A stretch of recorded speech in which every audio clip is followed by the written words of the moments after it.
Today we're going to be talking about LA Knight because Mr. Los Angeles Knight seems to be one of the most hot button topics in the world of professional wrestling. Because perhaps you've been talking about him because you think that he should have won Money in the Bank instead of Damian Priest. Or perhaps you're talking about him because he's one of the most underrated, underutilized, most over WWE superstars that we've seen in a very long time. And you think that it's weird that they didn't use him on the most recent episode of SmackDown, even though it's an incredibly important episode of SmackDown that hailed from one of the most iconic, most important arenas of all time in Madison Square Garden. So yeah, there's many reasons to be talking about LA Knight. And if you thought that I was going to be talking about either of those things, I wouldn't blame you. But instead today, I'm going to be talking about something significantly, colossally more stupid than that. And that is the ramblings of WWE Hall of Famer Kevin Nash on his podcast about how LA Knight is nothing but a ripoff of The Rock. But before we get started, don't you forget to subscribe to the channel, ring the bell for notifications. This is a wrestling channel through and through, so go ahead and subscribe if you're a wrestling fan. But let's jump into things. This weekend has taught me one thing, and that is that not everybody should have unsupervised access to the internet,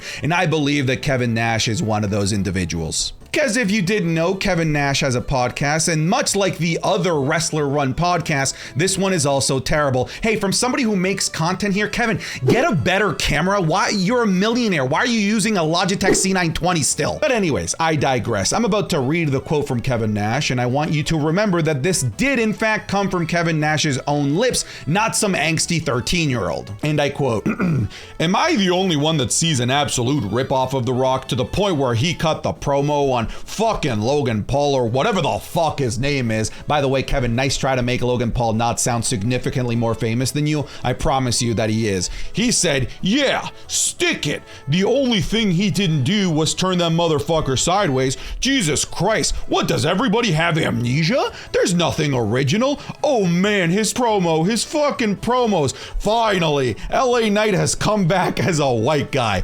Fucking uncle." What? Let me try and translate geriatric idiot for you. He's trying to say that LA Knight is not original, that all he is a copy of The Rock, and he doesn't understand why people like him so much. So let's go ahead and break that down, because Kevin seems to think that he is this woke individual and he is the only one that sees the similarities between LA Knight and The Rock. Well, Kevin, if you are for some reason watching this, I'm gonna blow your mind here.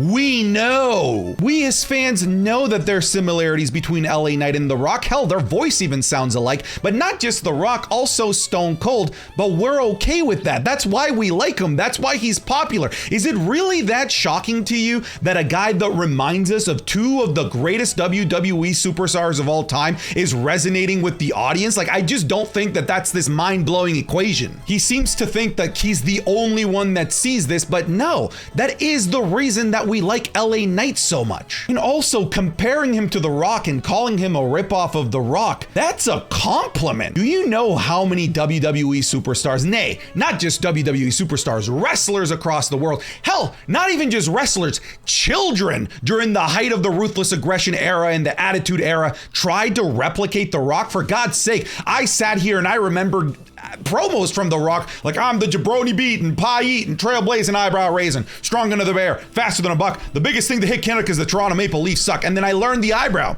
Kinda. All right, a little bit. So many people have tried to replicate the likes of The Rock and they have failed. There's so many, it is an incalculable amount. To be compared and to be uttered in the same breath as The Rock is a good thing. It is a dumb argument to say, well, because it was done in the past, it's no longer good now. Like, if my mom baked me a cake 20 years ago and it was the most delicious, most creamy, it was the most electrifying cake in cake entertainment, and then she baked me a similar cake that tasted very similar, that was almost as good 20 years later, do you think I'm gonna be like, well, Mom, all right, this is not an original new recipe. All you did was rip off the cake from 20 years ago. This is disgusting. Do it again. No, Kevin, I wouldn't do that because that's stupid. It's a recipe that worked in the past and it can work again. And I'm about to blow your mind a little bit here, Kevin. But there's never been anything original about professional wrestling. Any gimmick is always an iteration and a build upon of somebody else that came before them. King Booker is an iteration of Harley Race. Val Venus is a complete ripoff of Rick Rude. Carlito is a straight up copy of Razor Ramon. And Razor Ramon isn't even original because that's just a copy of Scarface. Muhammad Hassan and the Iron Sheik, Chris Masters and Lex Luger, the Head Shrinkers and the Wild Samoans, Braun Strowman, and you, Kevin Nash. American Alpha is literally just a complete repackage of the world's greatest tag team. Kevin Thorne is just another vampire, but Gangrel did it first. Demolition built upon the Road Warriors. JBL is just a 2000s Ted DiBiase. The Miz is 2000s Jericho. The legendary Ric Flair from Buddy Rogers. And hell, even the most famous, most popular WWE superstar of all time, Hulk Hogan, borrowed his gimmick from superstar Billy Graham. The argument and the concept that something can only be good if it's original is a complete fallacy. And there are bad copies, and those bad copies you never hear about because they don't make it to the WWE. They don't become popular.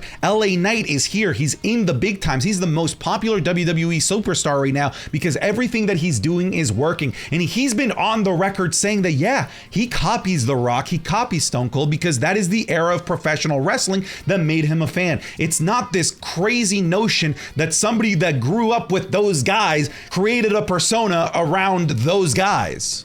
And out of all the WWE superstars, probably the most difficult to try and rip off is the People's Champion, The Rock. It's honestly just getting tiresome to see these older professional wrestlers who have fallen out of relevancy and have tried to keep themselves relevant by starting these podcasts. The only time that these wannabe podcasters seem to get any sort of attention, and don't get me wrong, there's great professional wrestling-led podcasts. Kevin Nash's is not one of them, but many similar to Kevin Nash, the only way that they can get traction is if they shit on the business today, whether it's saying LA Knight is not as good as he is or saying dumb shit like MJF is a terrible heel. It's all things that everyone as fans sees through. Like, we all see you as these incoherent boomers that are not in touch with the times. No one listened to Kevin Nash and said, wow, what an enlightening conversation where he said fuck every other word. Wow, like, Kevin Nash, you've really changed my mind on LA Knight. Again, I can't stress enough